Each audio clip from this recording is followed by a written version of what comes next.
Time to shine. Who do we think is going to be banned first? I know it's the Yamato. And honestly, it's going to be the Yamato. Either that or Paradox. Yamato or Paradox. Totally fair. When you were saying like who do you want to see in the game, I want to see Bebop in the game. I want to see a Veil Walker Bebop just kind of hopping out of the invis, just hooking people, uppercutting them, getting those bomb stacks. So I think that would be really fun to cast. I would love to see Dynamo. I know we talked about in game 1, but here it is, my friend, the Wraith, first to be banned. Who bans Wraith? You know, like, I don't know. I haven't seen Wraith get banned ever. Because I think about it. Okay, Wraith's kit, pretty standard gun build, split pusher. There's still 7.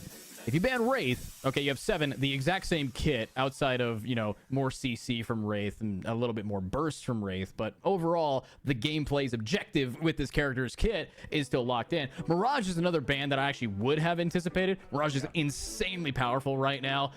Probably the second highest DPS in the game from just his kit alone. So really solid to see what the Mirage is going to be cooking. But as you put it in game 1 pregame, very high skill ceiling. So we're going to have to see, if we do see another Mirage, we're going to be looking at what they can actually perform with it. But Pocket locked in as our first pick from winners only. Okay, well that's a very let's say bold opener, right? They're like the winners only. Okay, we're opening up with Pocket here, and that gives you 6 picks to try to counter them, and we'll still win. On the other side, they open up with Kelvin and Mo and Krill. I think that's a very safe opener. They can flex to a lot of different positions. They have good survivability all throughout the game. I think that's a team. Great 2 picks from them.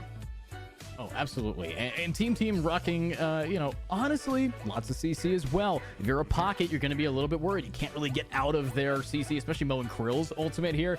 It's a bully stun. That's what it is. I would say his ultimate is just a close quarter combat Bane ult from Dota. But now you look over at Dynamo, and if you talk about characters from Dota implemented straight on into this game, it's Enigma. It is time for Dynamo. The black hole is online, and I'm so glad we got to see Dynamo. But who's going to combo with that? If this team needs tankiness, pick up the Lash Dynamo combo.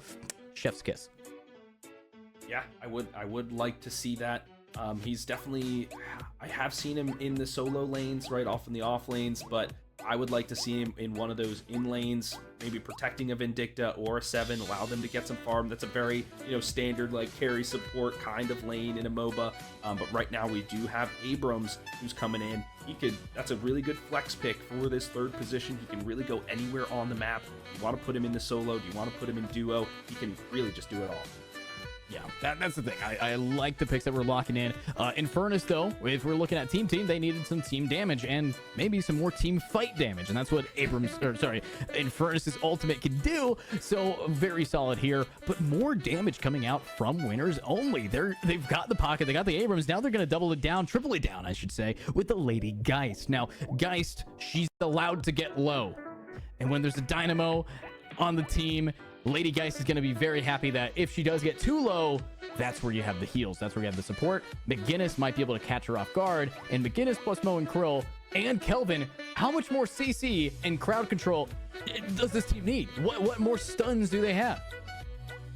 And the healing too, with the Frost Grenade getting some heals, the Frozen Shelter, also the Scorn from Mo and Krill, and then the Spectral Medicine, right, that comes in too. So there's a lot of healing. So I'm going to expect maybe Heal Bane and I think it's Decay from the winners only. They're going to have to itemize against this. Lady Geist, this is a character I wanted to see because we didn't get to see him last game, but she, for me, has a really high skill floor because you have to manage your health bar. That's your resource meter. And that's what is gonna keep you, doing damage, but also keeps you vulnerable at the same time. So whoever's piloting that character, they're gonna have to know their stuff to really be effective in this match. Here we then have the Lash, hoping to be maybe more effective than in game 1 with those ganks, with the massive death slams, the ground pounds, all that kind of stuff. I like the pickup. Yeah, no, Lash plus Dynamo. Pick him up, put him in a spot, black hole. You only need 2 ultimates to win the game now.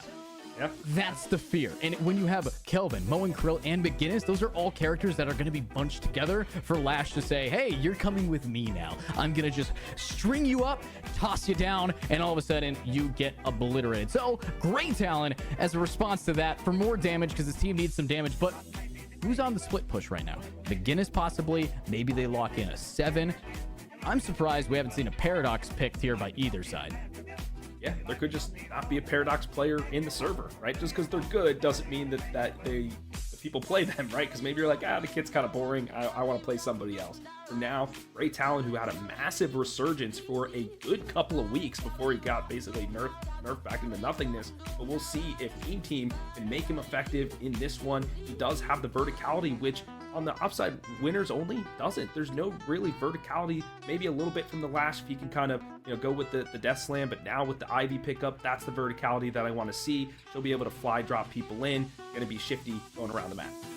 Yeah, I mean, also more healing for this team, especially when you have the Geist who's going to be low, the Abrams who's going to be the brunt taker of the damage. I'm also looking at the Bebop. You kind of highlighted it, and that's more CC. Team I'm very excited to get into it. Looks like the Lash and the Dynamo will be paired up together. Hopefully, the Lash will be unchained in this matchup to be able to maneuver around the map. I akin him when I was doing my research here to kind of like Storm Spirit. He's really gonna kind of fly in, fly out sort of deal, do a ton of damage. You don't even know what hit you. So I really want to see what Lash can do in this match. We already have the souls coming on board as well as the damage. Yeah, let's see it. So honestly, early damage could be big. I'm also looking at the Lash just finally getting some just overall souls. Remember, with the soul change that we have, with the soul change that we do have from this team, it is going to be, if you're not getting the last hits, you're not going to be sharing as much. You're not going to be getting as much value from it. So that's what I'd be like, okay, you have to start getting your CC up, or your CS up, sorry. And if you can get your CS, you should be okay. But overall, you're looking at team starting off with a pretty just staggering lead across the board in their lanes, in their objective for the creep score. My friend, I'm looking at the outside lanes, lane 1 and 4, and these are kind of more of the standard matchups. I usually see Lady Geist over there facing off a lot of times against the Talon. Same with the Abrams over there, this time going against the Infernus. As we do have a pause coming in, this is the perfect time to talk about it. For each of these matchups, let's start with Lady Geist versus Talon first. Who do you see normally coming out on top between those two? Lady Geist versus Talon. Honestly, it is Talon's better fight up because Talon, his ultimate. Okay, Lady Geist is low and trying to use her ult on me. Oh, look, a bird. Then you die. So it's like that is something that is to be there to really witness. But also, Lady Geist needs to get close enough to get the value from her HP swaps, from the ability to, I'm low HP, I'm baiting you into me. Yeah. You're not going to bait a Grey Talon to get close quarters with you. You have to cut the distance. And Grey Talon, his whole kit is, oh, you come towards me, here's a trap. The bear trap is bitten down on you. So you can't really be confident on Lady Geist in this matchup. That makes a lot of sense. It's a poke war, and I think Talon has more poke because he's not sacrificing his health to put out his abilities, and he can hit you with that power shot from long range as well. Especially if he goes for the rain of arrows, he'll get above you, kind of rain down some of those shots from above. So I'm really liking the Grey Talon, as you mentioned, in this lane here. Now we flipped all the way to the other side of the city, my friend, and we have the Infernus versus the Abrams. Who do you think comes out on top in that match? Infernus versus Abrams is a matchup that actually happens really often because Abrams is a solo player, Infernus is a solo laner. So honestly, I would say that the Infernus is going to be able to win it out, especially in the 1v1 matchups. How many times do you see somebody relying on being able to turn around a corner and survive with 1 HP? Against an Infernus, you're on fire. You don't get that idea. You don't get that grace period. If you get harassed, you will be burned to death. And, turning out, we got Abrams turning into a chunk of coal, or you have Infernus. Now, it does come down to if Abrams can cut the distance. Very similar to the Geist versus Talon gameplay. If Abrams can get close enough to Infernus, where Infernus just gets constantly bashed to death by his buck, well then, the matchup. But a good Infernus player will know the distance that he has to play at. Absolutely, and maybe, I think a win for the Infernus would be if you have to force a couple of points into Infernal Resilience for the side of the Abrams, so that way he can't get the charge damage or the life siphon, things like that, because he has to try to sustain in lane as the afterburn is just whittling him away. So that, I think, would be a win for the Infernus, whether he comes out on souls or not. But right now does have a 400 soul lead over his opponent in the lane there. This is we are now back into it, folks, as the player has rejoined the match. The stone form comes slamming down there. The medicine does have to come through, and Ivy almost gets the turns tabled on him, and the kill assist does come through. The lane backup from the pocket takes down the McGinnis for the first blood. Wow, just insane turnaround there. You know, team winning in the CC department, now completely lost it because of the first blood. And the funny thing is, it's like, yes, Abrams versus Infernus, you're not going to be seeing that level of farm ability, but Abrams needs to be in close quarters. He likes to punch to get his farm. Infernus is ranged. It's really melee versus ranged. It's like when you're going top lane Dota and someone on the enemy team picks as a range carry. It's that simple. So honestly, it doesn't mean that the matchup is over. It just means that this Abrams has a big hill to climb. Yeah, you just have to adjust your playstyle. You have to do it a little bit more carefully. Maybe they don't go for melee build this time. Maybe they do build some more vitality items and restorative shot and things like that. So this is one of the things we love about this game so much, is that every single match is different because of who you're going. And there it is. Maybe we cast or cursed him. It is the Infernus who comes up with a kill. Yeah, and honestly, this Infernus is also the Mary player, the player who was on the Viscous. So previously on a support, now on a carry, we're seeing what they can do. And remember how that early game was. They were the player to get first blood. And then it was the Abrams Crims who actually jumped on in and shut down this person. So if we see them now on Infernus getting that same similar lead, ooh, it's going to be a little scary here for this team. If you're winners only and you want to stick to that name, well, you're going to have to shut down this Infernus. Yeah, absolutely. And the McGinnis is going to try to shut down the pocket, and does. The namesake, I suppose, is coming through here. Can they get the second kill? Looks like the Kaizu bomb was able to just stop their advance for just a moment, but it is the Bebop turned into scrap metal and sent back to the fountain. Wow. Honestly, I just love how much damage that Dynamo can do. And will he get the finishing blow? The disarm with the Guardian almost killing him. Crazy timing. Luckily, the Lash is going to be able to win one. But again, it is going to be the early game range versus melee fight up again. So Mary is going to be able to take it. It's Drow versus PA, where they just bully in the early game, but that can change. You do have, of course, a solid setup here from Mary getting 2-0. But Vike, the biggest problem with dying early is not, oh, I lost the souls I had. It's, oh, I can't get any souls anymore because I need to be in lane farming. Absolutely. And something that I am noticing, thank you for our producers for putting up the scoreboard here. The Talon and the Infernus are both going spirit build first. They got all spirit items so far. I know I wanted to see them go maybe a little bit gun build. And here it is, a massive hook to uppercut, and the bomb, it doesn't blow up because of the stone form, is able to protect. The Watcher's Covenant has to come through to provide that little extra healing. A nice dodge there from the side of the Ivy to get out. Yeah, but you know, you pointed out what these teams are building, and what was a big problem I said is like, okay, this most of this team is going to be inevitably forced because of meta, because of just the way a character is designed to build spirit. And in the spirit of that, stop farming Vike. Jesus, it's like a glorified side lane camp now. But anyways, they're all building spirit similarly, and it's going to be a problem in that late game, so I need to see that bullet damage. I think Kelvin bullet damage build is actually really big here, so I do see him leaning towards that right now, and he might be the player to start taking these towers. But overall, if we see more of those spirit builds come out, that could be a real issue.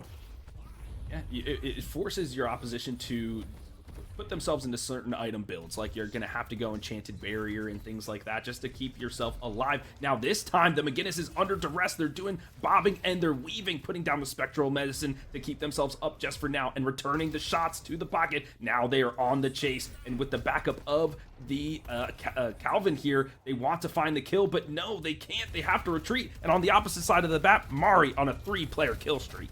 Oh yeah, I mean, huge pickups here. Actually 4-kill streak for Mari. Ooh. And you have a nice kill on the McGinnis, who's actively ulting. But I also want to point out, we talked about the Grey Talon versus Geist fight, and Hubert is up 11,000 souls and a kill right here. So, you know, I predicted that it was going to be the Grey Talon in the advantage, but if they don't have that confidence against this Geist, then advantage doesn't exist.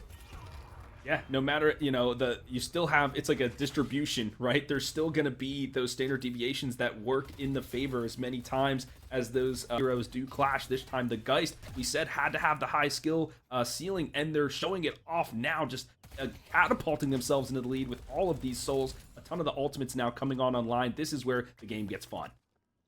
Ooh, and if the game's getting fun, let's see how these players are having fun. Because I know if you are Vike, you're not having fun. You are feeding. You're 5-0. But again, it's just the power of Mary, who's finally getting ganked by the Lash. Are we going to see them get the pickup?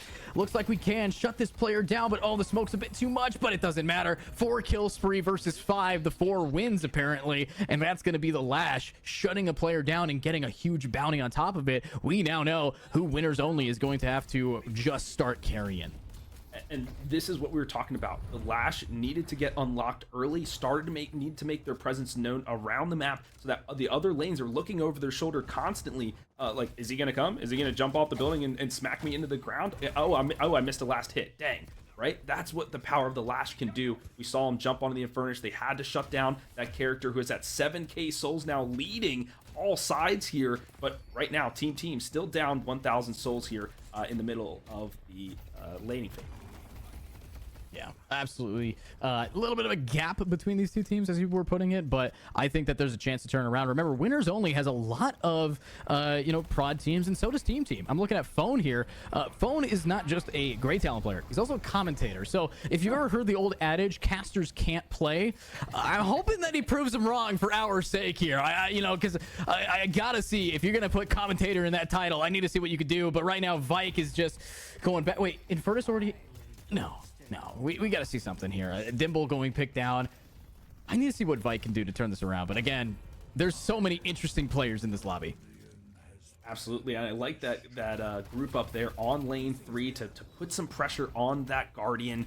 They know they need to just work this map a little bit more as their lead continues to grow. Here's the Death Slam, smacks the Infernus into the ground. The Ground Slam also doing some damage. The Kinetic Balls to try to lock him up and lock him down. So much damage raining from above. The Infernus has to get out the Singularity, though, to knock him down. Will the Flog come through? And there it is. The Infernus has been extinguished.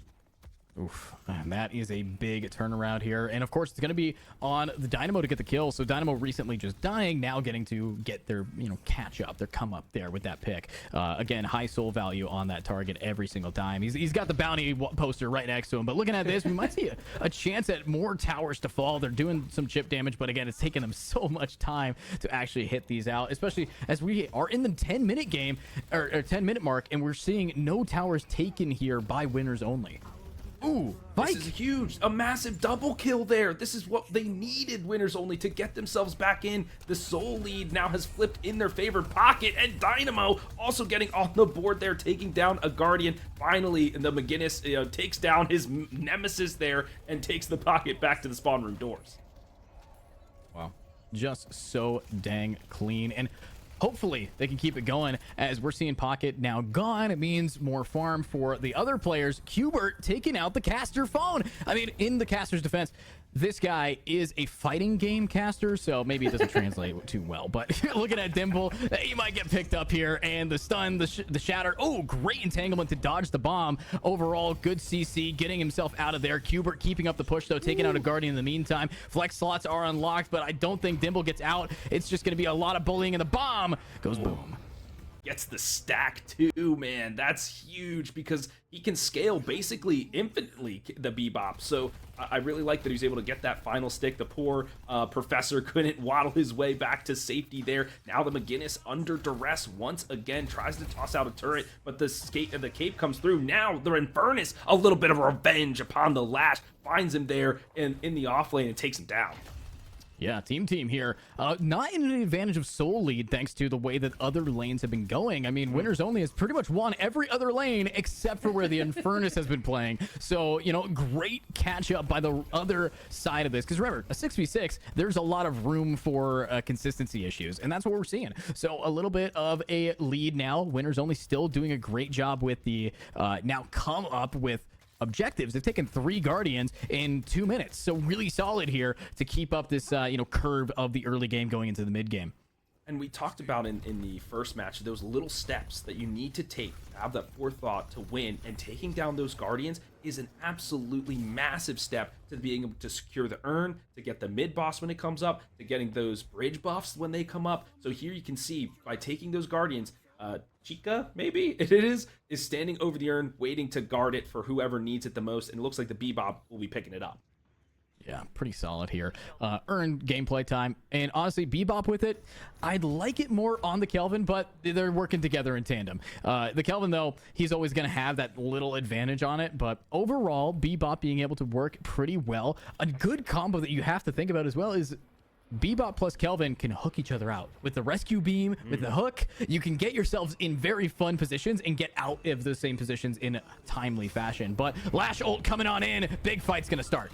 Oh my goodness, he just snuck right in there like a predator in the night, was able to get the death slam upon him, but still somehow the Bebop lives and they turn it around. Mari, who else, comes in clutch to save the urn carrier. The hyper beam does get here as well. The singularity only locks down the Moan Krill, the beefiest target in the game, and now he gets murdered. A massive swing here for winners only. They'll be able to put the urn now for themselves. My goodness. Well, what a steal. I mean, it was a little bit scuffed with the way that they kind of staggered in there. Lash came in with his ultimate, then Dynamo came in with their ultimate, and then Ivy came in with the slam. It was not cohesive, you know? It wasn't the glue that bound the team together. It was the fact that they have just more damage, and they're investing a lot of ultimates in that fight. But same with Team. They invested a lot of ultimates, but they didn't have that many players. It was a big gank, great play, but I'd like to see more cohesion. Yeah, absolutely. And that is something we did talk about in our draft analysis, is that they can combo those together, as this pocket is not long for the world, as Mari is just burning folks to a crisp. And I think he is not done yet, as we have Lady Geist here, who is now the next in their sight, just right into the grasp of Cuber, who throws in the frost grenade, and McGinnis comes through with the massive machine gun to finish her off. Here we go. Here we go. Honestly, great game between these two teams. You do see that 3K lead thanks to the urn, but outside of that, it's the objectives that matter most, and now it's time to take on the walkers, as we have a good push up. And talk about the McGinnis here, great amount of damage being dealt, and this is the character that I'm looking forward to in doing that turret damage, in doing that side pushing, thanks to just, you know, her own turret hitting the turrets. It's turret versus turret gameplay. And I think they're building vitality. I think I saw when we were looking at the scoreboard. So the maximum health that McGinnis has correlates to the turret health. So I think maybe, yeah, they're using the turrets to then push there. So a clever build from them with 10k souls in their pocket. Now Lady Geist is on the chase. She wants to get the Talon, but a great wall there from the McGinnis to block off his carry.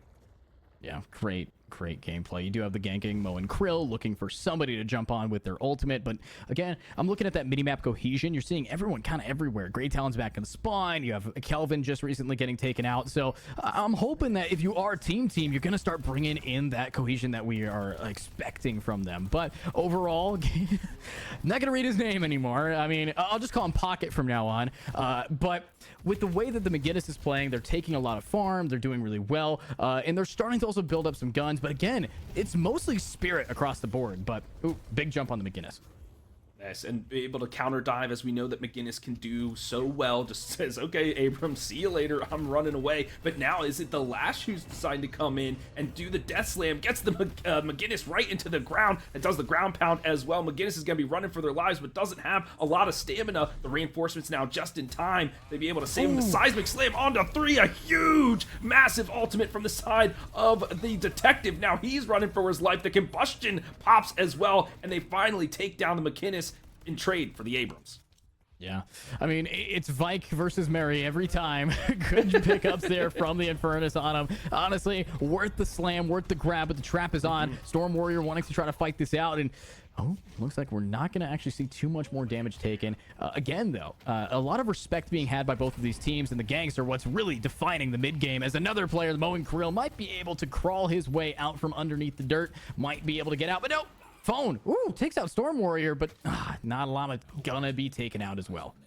I mean, the Lash was on the chase. You could see him in like the foreground or the background there, just launching himself into the sky and then slamming into that Moan Krill. He was not long for this world. My friend, something that's very indicative of MOBAs. Oh, I don't even have a chance to analyze because another kill is going through. The McGinnis constantly on the chase here. They know they have to shut her down, and they do. Yeah, but as you were saying about the thing we know about MOBAs. It's about wave management. I was looking at one point on the map where lane 1, the blue, was all the way pushed up to the Guardian. They could have easily taken that. They just needed to divert one person over there. The teleporters are unlocked at this point in the game. They have to be watching that minimap so they can take some of these objectives when the troopers, they're still out here. They want to win too for their team. So you have to be able to utilize those waves. You got to catch it when it's high and be able to capitalize to take some objectives. Oh, I completely agree with you. On that same vein, shout out to Trooper number 1,934. Last game took out a shrine of his own. So it's like that. You're 100% right. If they're not paying attention to where these lanes are getting pushed out, it's why you take the Guardians. They make the space for your troopers to do most of the work. And Mobile 101 is you take out a tower not because you get more space to walk in the lane. It's that your creeps, your minions, your troopers can go and do the work for you. Because how many times have you been playing Dota or another MOBA, and all of a sudden you're like looking at the minimap and it's like, Jesus, our entire top lane's pushed in. Yeah. And that's what the comms have to be too. Okay, I'm setting lane 1. Okay, we can rotate now to lane 2 because we can crash this wave under tower, create some more space for us to then get earn. It's those micro decisions that these players are going to have to learn. That's why they're playing here at the collegiate level, so they can learn some of those micro skills that then help them on a macro level. So we'll see how they utilize some of those advantages as we go in. The mid boss is now going to come up in just a few moments. We have a couple people now posturing around the boss. Ooh, posturing and demolishing, taking out the Infernus there. Huge. It's always Lash versus Infernus. A Lash out at the counterplay, but the Bebop now getting jumped on by Storm Warrior. It's the pocket to do what he does best and bully a Bebop into forcing an ultimate, but the Bebop 180s with the ult stays alive at 1 HP. Meowsers, that was a good freaking play. That was so nice. Oh my gosh, that hyper beam did so much damage. I was like, okay, the pocket has this, but that hyper beam just absolutely deleted the health bar. My goodness, what a turnaround. That pocket's probably, crashing his keyboard on his head because that was just a turnaround of a century. The battle, though, still commences here as the lanes are being pushed in on the blue side two lanes, so they have to defend their walker here for now. They can't let it fall at the 19-minute mark. Wow, just wow. I mean, honestly, great gameplay here from the Bebop to turn that around. Storm Warrior's definitely going to be upset about that one. But at the end of the day, I need to see this pocket just have more value. He's definitely behind the scenes, behind the curve of this team. But a fight's breaking out. Big stuns, big ultimates, big booms. That's a good amount of damage. But who's going to be left? It's Storm Warrior. Can he get out? It looks like the pocket with this little suitcase will just barely get around the corner. But people are hungry. The chase is on. And I don't think the pocket's going to be able to get out unless not a lava gets stuck on a stairwell. I don't want the dieback here for one of our buddies in the chat. The combo does come through to lock him down, but we've switched away from him. Okay, there it is. Storm, is he running back? Yeah, he's able to take the zip line. I think he'll be safe for now, but his teammates will not be, as it is the McGinnis and the Kelvin who get taken down. Hubert once again in the kill feed. Wow. Absolutely beautiful turnaround there from winners only to take out 2 for the price of none after that fight had already been won. And now you're looking at winners only take the lead because of that. They're at 100,000 souls at the 20-minute mark, perfectly paced to take on these lanes. And now it's time to pick up those buffs again. It's time to get real in this moment, trying to now potentially set themselves up for more earns or mid bosses. And I think that's the more crucial thing, is that you got that double kill and now you have a 2-person advantage on the map. You can feel safe picking up the bridge buff and posturing around the mid-boss area so that you do have the proper positioning to keep the other team out, so that you are able to put in the damage and secure the rejuve crystal. It looks like for now they're sticking in the lane 2 area. They want to pick another fight here as they have this, was about 5k soul lead, so maybe that's another tier 1, tier 2 for each character. They're feeling pretty powerful right now. They want to pick a fight. Yeah, they want to, and they probably will. I think you look over at the Lash in the pocket, who are very low. Their ultimates are getting back online, but they have to go back to base if they want to start this. If they start a fight with half HP, or get close to your Paradox or Ivy, let them heal you up. But right now, they're not focused on that. They're still kind of being at their halfway point that if a fight breaks out, they're not going to be able to win that. So I hope that they're going to start, realizing their HP is a big resource. That even if you're not just Lady Geist, you have to play around your HP, and you have to start building it back up when you can, because you have players like Vike scouting things out for a team fight soon, and they're playing around mid, waiting for something to break out while having that resource deficit. I really like the point you made about the health bars there, because that's also part of the communications for the team. We know it takes this long to back to the fountain to heal. We know that then it takes this long to get back to mid boss. How much positioning are we going to lose because of that, right? And so this is going to be a massive quantum leap. I'm sorry, Edo, take it from here.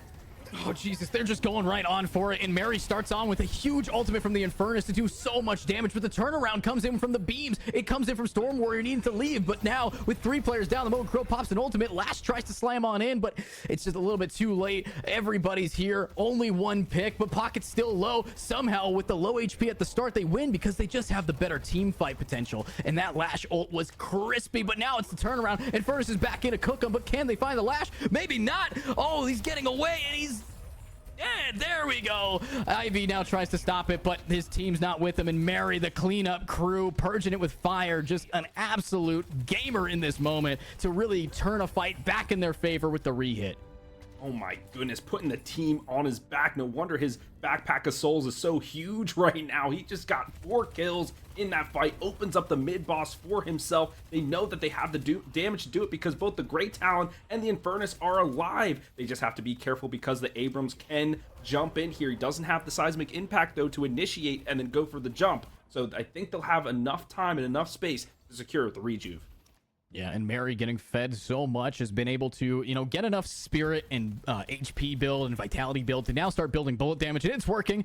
They get the mid boss down really fast. They're starting to be able to do those objectives, but they can't leave yet. They have to. No, they can. They didn't actually finish the mid boss. They stopped what they were doing and said, "Hello, Dynamo, you're gone." Now they go back and finish it. How did they steal it without the Lash Dynamo combo? They can't. They just can't. The poor support. Sometimes you have to die for the vision. There's no wards in this game, so the Fog of War, the only way to do it is to face check it. We do have Not a Llama. He's probably going to just face check, make sure nobody's going to go for the steal, and it looks like the rejuve should be secured unless are they leaving it here, my friend? They already have it. Oh, they have it. I was looking at the wrong side. Oh my gosh, sorry. No, it's all good. Team does get it for free. Yeah, nobody's going to be able to fight them for it. But now, what do they do with it? Do they start pushing here, or do they take a deep breath, maybe say, okay, we got Rejuvenator. We know that the enemy team doesn't want to fight us because we have that buff. We can start taking space, maybe even just going for more farms, farming some urns right now. But it looks like they're going to just say, hey, guys, we're going to 6-man a lane. Oh yeah, they are definitely going to pick a fight, and their health bars are all looking really good. Their ultimates are all online. The massive amount of stuns that they have, they can just easily go in. Oh, the Dynamo tries to go for the singularity and whiffs a huge ultimate. Cooldown expended. Now the McGinnis has to put their body on the line to protect the rest of their team, and it's just a visual cluster F over here as all the abilities in the world get expended, and it's the McGinnis who first to fall again with the Dynamo as well. That's support for support. Why do we have that as a production note? I'm gonna fire my like, Jesus, that is a 2008 reference if I've ever seen one. But there's Mary here, back online and offline thanks to a great gank. The laser beam, it did some damage, but it really didn't do much. Honestly, the fact that Winners Only won that fight outright, pretty solid. But Phone, just recognizing an empty space, took out a whole walker. And that's what we were talking about, recognizing when the troopers are going to be crashing under some of these objectives and rotating there. Okay, let the other 5 guys kind of handle it. I'm going to go over here and push the objective. He did just that, and then got a bunch of souls for him. He's now at 22k. That's well and above most members in the server, as well as putting a ton of pressure on the map. They take down one more walker, they unlock another flex spot. Wow, just so dang clean. And yeah, flex spots really matter, especially when they're going to be getting some ultimates online, especially with the push potential that they have. They still have 4 players with Rejuvenator, but how much longer on the timer for it is it going to be? I think, you know, they've noticed, okay, we can't group of 6 because we lost 2. We only got 1. Let's start splitting off. And if you die, you have Rejuvenator bring you back really fast. So that's what Phone did. And I like that in the moment recov. I think that this team has very good macro play, but in the fights, you're going to be seeing more of the struggle between the actual gameplay perspective. Because yeah, you can have the best game sense in the world, but if you don't know how to use your ultimates efficiently, that's like me when I play my games. Like, I got all the sets, but not the finger movements to back it up. the urn is online here. Do either team even dare risking picking it up, as the soul gain is locked 134k to 134k? I feel like it might not even be worth it because there's so many other objectives like walkers to be taken down. Yeah, I know that winners only won't be going for it, even if they're at that slight deficit. It's because the enemy team still in their mind has had Rejuvenator, but it just ended and Storm Warrior is getting jumped on. Are we going to be seeing our favorite admin being able to get out on the pocket? Looks like we will see them getting around the corner, but the rest of their team is ready to fight for it. Now backed up into the mid, backed up into Museum. Let's see if they can actually get a fight going as they are chasing this Mo and Krill. Yeah, I did notice the pocket built a warp stone. I think that they felt under pressure constantly, so now they have to use cloak and warp stone to get out of some of those ganks, and it came to effect there. He was able to escape with his life. Now he can kind of regroup with his team and recontest the next objective. I do see that the Infernus had the Ricochet online. We talked about that in our pre-show, that it really accelerates his farm. He can take down those jungle camps in an instant. Yeah, there he is, now going full bullet build. Okay, he's kind of flipped the script here for us. He'll be taking down those objectives quite easily. Yeah, just so dang clean, taking objective after objective, kind of what you want to do. But you talk about objectives, the urn just being able to get airdropped thanks to the Ivy right to the pocket spot. And that's such a, I love Ivy for that. It's kind of like what Kelvin does with his wall, except a little stronger, but they drop the urn and now the fight breaks out. It's a big slam, lots of beams, the hyper beam comes in, just get that beam down, get these players to fight it, but everybody's HP getting tickled away. McGinnis is inside of an ult and he's going to be taken out first. Lots of damage on the Kelvin as well, but oh, it's just too much to show. The Bebop, after using Hyper Beam, now comes in a little late. Will they be able to get it with the booms? There's another beam trying to find these players all the way gone, and it is just staggering amount of damage. My goodness, that was a sick, like a bomber plane just dropping right in. And it is Nanalama who's able to secure the urn for themselves. He's able to sneak his little way over there and drop off the urn. I love it. Lady Geist was putting in a ton of damage there. Wasn't really even focused in that team fight. It was only the support and the tank that really went down, and it was two supports on the other side. So I think both of those teams are comfortable with that trade. Team even more so because they secured the urn. Yeah, securing the urn, very solid steal from them.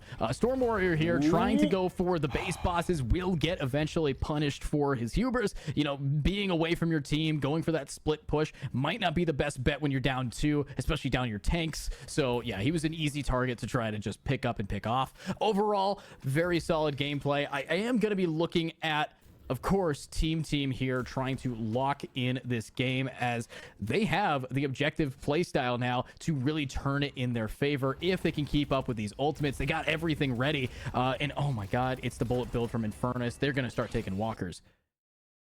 They're going to start taking them quite easily, and the Bebop went full spirit build. This is the funky stuff that I love to see. That's why his Hyper Beam doing so much damage right now. Ivy dropping in from above, able to take down the Grey Talon. That's a huge amount of damage. Now off the table, the Infernus is going to have to do a ton of work to keep their team in it, but it looks like the Ivy sacrifices their lives for the cause. The pocket still offline as well, and it is Mary who did the damage, and now they're on the retreat.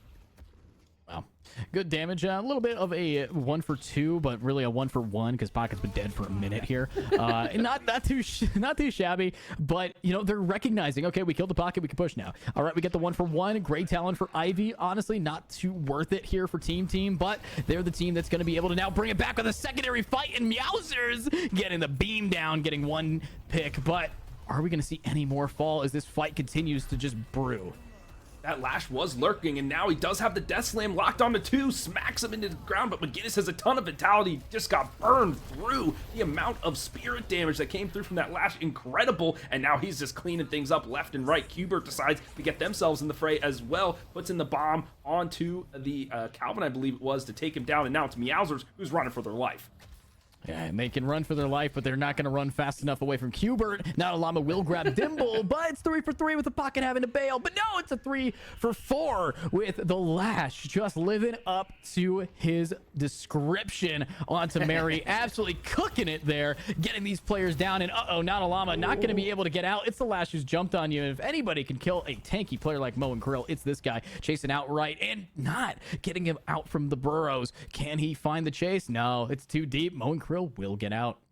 Wow, nice jukes there from the Mo and Krill, being able to use the burrow and the fog walls to kind of help them maneuver this space. I thought Lash was going to secure another kill. Patience from the Lash player. They were standing on top of that building for quite a while, letting the fight commence, and then they picked the right moment to slash. Here's the combo from the side of the Mo and Krill right onto our admin friend. He uses the Warp Stone and the Kinetic Dash to get himself out. The combo, there was no follow-up. Yeah, no real follow-up here, but honestly, I gotta see what this caster can do. Let's see phone going on in, but wait a minute, the airdrop coming right on in. Cash it, you gotta catch it. Can you get it? You can. That's the Lash grabbing the urn, getting a lot of money for their team, but what they're failing to do is actually finish off the urn by breaking it to guarantee that they get it before anybody dies. Luckily, there's no one there to really shut it down, but a fight's gonna be brewing here for the mid-boss, for the top lane, as we're seeing Vike getting caught off again. Seems to be a real just history of this guy doing that. And no airdrop online here for the side of the Ivy to save their tank, so Vike has to just run for their lives. Puts in the Siphon. There's the Death Slam onto 2. Once again, it is the Bebop who takes a boatload of damage because he has no vitality items really, so he's just got to stand here on the perch, and it will be the Pocket who finishes off, and Storm Warrior comes up with a double kill. That's a ton of damage off the board for them. They love this trade. Can they find anything more? There is the McGinnis who dies to Cubert, the Kinetic Pulse there just for good measure. Wow, just beautifully played here by Team Team, now being able to grab by Winners Only, be able to bait out Vike, put the little, little bait right on him, and just get that hook sank right into Team Team. But at the end of the day, Winners Only still has to get these objectives. They have to start pushing here. Yes, they've been doing a little bit of rattingness, but at the end of the day, they still have to get that final Walker, and I don't see them really doing a whole lot of damage here, as they have, again, a heavy spirit build, but looks like we will be seeing a Walker go down to the Lash, and hopefully they can do it again. Yeah, I was a concern there too, because a ton of members went back after that skirmish, and it was just the Lash and the Lady Geist who went over for the Walker. And last year, like you said, went massive spirit build. Fortunately, the Lady Geist, a ton of bullet damage, so she was able to do some headshots onto that Walker, take him down, and secure this flex spot for their team. And because they have basically a 20k soul lead, that is a massive flex spot to unlock at this moment, because they can put so many more items, really deviate to what they need to do to win this match. Let's see, what is the deviation to make him win? I'm looking at Team Team. We asked the question, we're 35 minutes into this game, it's a best of one. Do we see them just take a deep breath, maybe go for another mid-boss? Do we see them try to gank on another urn? If they do that, they do have to wait for that timer to build up. Overall, you're looking at Team Team needing to really figure out their space on the map, because everything's been taken by Winners Only. So with as limited as they have to work with, they found out, okay, we can't gank the Abrams anymore. He's kiting us into their whole team. Who do we try to jump on? Is it the Pocket again? Pocket has the escape for kiting. You have to jump the Lash. If you kill this Lash, you might be able to turn the game around. But that's a big read, and they have to figure it out now before our next main objective fight.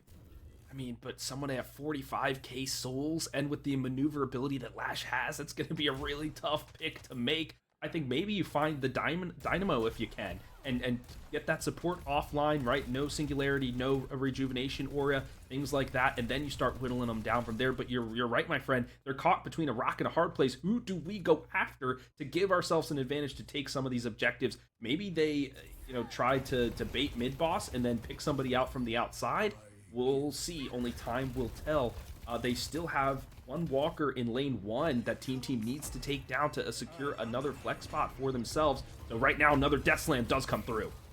Oh, big death into the Dynamo. They do the combo beautifully, but do they actually finish the kill? Just shoot them. Oh, you can't, because you're picking up something. The disarm's a bit too much, but they do manage to get the Bebop. That's 2 ultimates for 1 player. Probably not worth it for them in the long run. Overall, though, I'm liking what we saw. We saw that they are capable of pulling off the combo. Now they have to do it in a bigger setting, a much larger setting for them.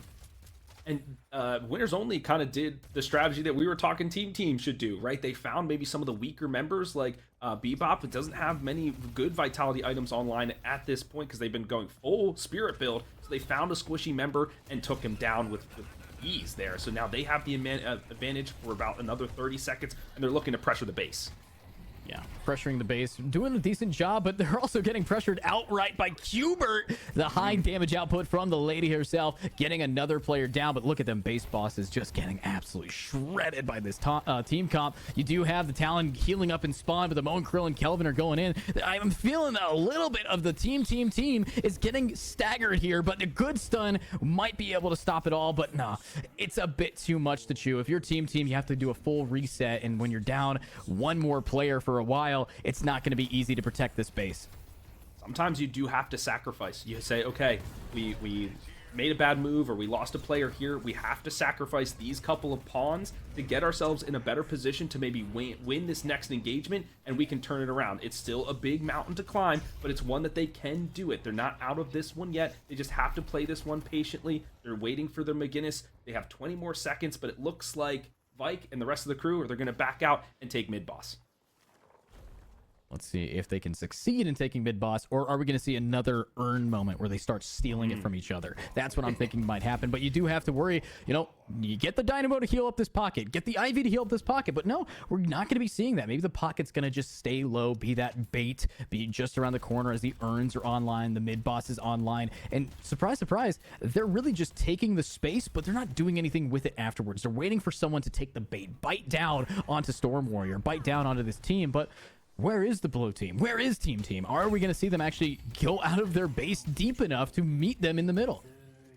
I mean, I really liked what team did. Mo and Krill pushed lane 1 because, like I said, that walker is still up and they want to get it down. Also feinted for the earn a little bit. Then look how many members went over there to kind of stop the advance. There's 4 folks hovering around there in lane 1. So that kind of alleviates some of the pressure, allows team to get some of the farm that they desperately need. They're in sort of like a turtle mode right now, where they're just trying to secure troopers, get jungle camps that they can safely, and get the next item online that will help them, succeed in the next team fight, which is going to be happening around, it looks like, the earn, as 4 members from the side of winners only are around it.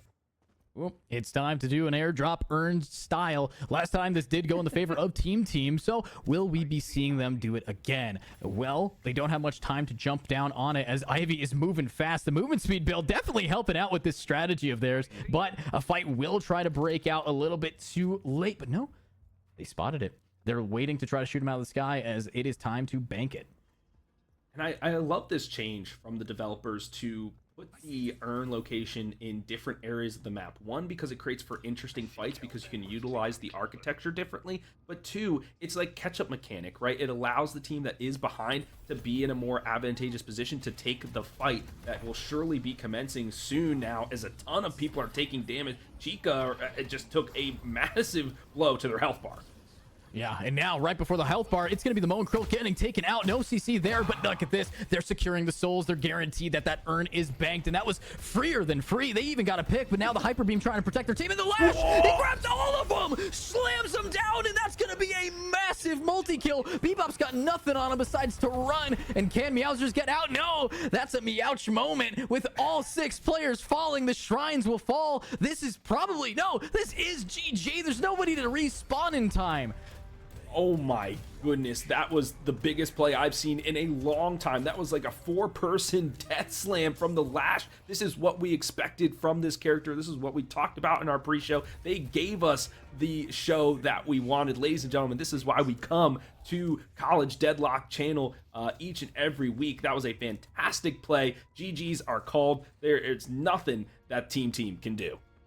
Wow, absolutely nothing. GGs are going to be called, as you said it, but I got to shout out not only the Lash, but the entirety of this game. Qbert on the beautiful Geist gameplay. Everybody here just playing it well. And surprise, surprise, Lash just doing what they got to do. Shout out, though, to the healing from the heal team. Remember that we talked about it. This team had a lot to offer each other, and that's why their HP kept up very efficiently here. 28,000 on the Kelvin. But when I look on over, it's just such a great style of...